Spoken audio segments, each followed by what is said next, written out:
ini dengan lebih jelas. Ya, untuk beliau saya persilakan. Assalamualaikum warahmatullahi wabarakatuh. Bismillahirrahmanirrahim. Innal hamdalillah nahmaduhu wa nasta'inuhu wa nastaghfiruh wa na'udzu billahi min sururi anfusina wa sayyiati a'malina. May yahdihillahu fala mudilla lahu wa may yudlil fala hadiya lahu. Wa ashhadu an la ilaha illallah wahdahu la syarika lah wa ashhadu anna Muhammadan abduhu wa rasuluh. Ya ayyuhalladzina amanu taqullaha haqqa tuqatih wa la tamutunna illa wa antum muslimun.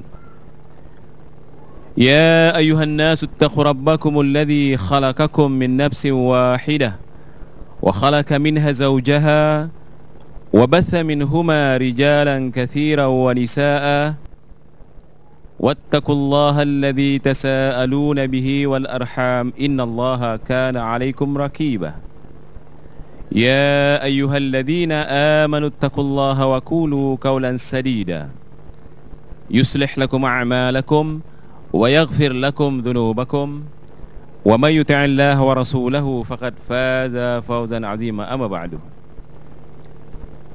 فإن أصدق الحديث كتاب الله عز وجل وأحسن الهدي هدي محمد صلى الله عليه وسلم وشر الأمور محدثاتها فإن كل محدثة بدعة وكل بدعة ضلالة وكل ضلالة في النار.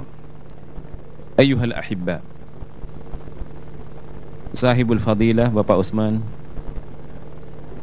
Asatizil Fudala wa Ihwanil Kiram, alhamdulillah, kesyukuran kepada Allah Subhanahu wa ta'ala kerana saya diberi ruang untuk menyampaikan ucapan kepada antum sekalian. Apa yang diperbincangkan oleh asatizah kita tidak lari dari apa yang telah dijelaskan oleh Rasulullah SAW dalam sabdanya, sataftarik ummati ala 73 firqah kulluha finnar illa al-jama'ah. Akan berpecah umatku kepada 73 pecahan, semua akan ke neraka kecuali al-jama'ah. Di hadis yang lain, di jarul yang lain, Rasulullah SAW menjelaskan, illa ma ana alaihi al-yawm wa ashabi, kecuali orang seperti aku sekarang dan para sahabatku. Jadi yang akan selamat, tidak akan terjerumus ke dalam neraka adalah jamaah. Siapa mereka ini jamaah? Siapa yang dikatakan jamaah? Semua orang boleh mengatakan sekarang jamaah. Syiah mengatakan mereka ahli sunnah wal jamaah, Mu'tazilah mengatakan ahli sunnah wal jamaah, Qadariyah mengatakan ahli sunnah wal jamaah, Tijaniyah mengatakan ahli sunnah wal jamaah, Firaq-firaq yang dhalah mereka mengatakan juga ahli sunnah wal jamaah. Tetapi di antara mereka yang mengaku ahli sunnah wal jamaah yang paling benar, yang kembali kepada manhaj Rabbani, yang kembali kepada manhaj Nabawi, yang dikatakan sekarang, yang dikenali sekarang dengan manhaj Salafi. Minggu lepas saya membaca satu akhbar di Malaysia. Mereka menuduh orang-orang Salafi ini adalah golongan pengganas, teroris. Mereka menuduh dengan pengakuan-pengakuan mujahidin-mujahidin yang ada di Afghanistan. Mereka menuduh dengan pengakuan mujahidin-mujahidin yang ada di negeri-negeri Arab. Ini bukan hujah, ini bukan dalil. Seseorang boleh mengaku sebagai ahli sunnah wal jamaah, kemudian kembali kepada manhaj salaf, bila mereka mengetahui, mengenali manhaj salaf. Sebelum memperkatakan manhaj salaf, kita tolak tuduhan-tuduhan mereka yang mengatakan bahawa orang-orang salaf ini teroris. Kita yang mengaku sebagai ahli sunnah wal jamaah, ahal tentulah keluarga. Sunnah itu sunnah nabawi. Jamaah, jamaah yang dikatakan oleh Rasulullah SAW, yakni jamaah Rasulullah SAW. Tentulah jamaah Rasulullah SAW mencintai Rasulullah dan beriman bahawa Nabi Muhammad SAW sebagai Nabi kita. Menolaknya kafir, apalagi menuduhnya sebagai teroris.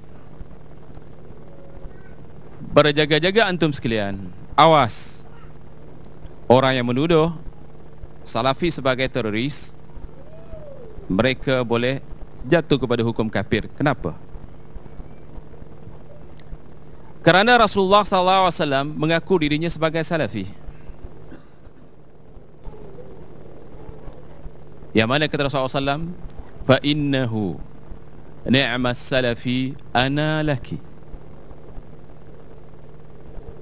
Hadis ini diriwayatkan oleh Bukhari dan Muslim di dalam bab Fadailus Sahabah. Jika mereka mengatakan bahawa Salafi itu pengganas, Salafi itu teroris, bagaimana Rasulullah yang mengaku dirinya sebagai Salafi? Maka mereka yang mengatakan bahawa Salafi ini pengganas, teroris, tentu tidak secara langsung menuduh Rasulullah sebagai pengganas. Bagaimana Rasulullah SAW boleh dituduh sebagai pengganas, sedangkan baginda beliau rahmatan lil alamin. Inna arsalnaka rahmatan lil alamin. Allah menjelaskan di dalam Al-Quran bahawasanya, katanya, aku mengutus engkau ya Muhammad sebagai rahmah lil alamin. Ada mereka yang mengatakan, yang tidak kenal Salafi, mengatakan Salafi ini ustaz, kalimahnya bid'ah. Gerakan Salafi ini gerakan mubtadi', minal mubtadi'in. Mungkin mereka tidak pernah kenal, tidak pernah dengar kalimah Salafi. Kerana kalau kita kembali kepada sejarah 500 tahun Islam masuk ke Nusantara,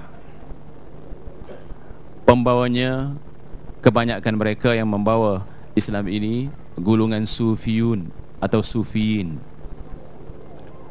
Yang kedua, golongan tujar, golongan pedagang, peniaga, kata orang Malaysia.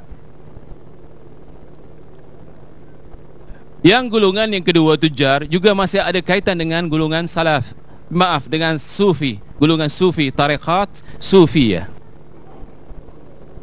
Kalau kita teliti dari dulu sampai sekarang, kitab-kitab, tulisan-tulisan, buku-buku yang ditulis oleh orang-orang sufiyin atau sufiyu, itu tidak senang dengan orang-orang salaf. Kerana orang-orang sufi, kebanyakan mereka mengambil hujjah yang penting dinamakan hadis. Tidak kira hadis itu sahih ataupun maudhu' ataupun dhaif ataupun la asla lahu.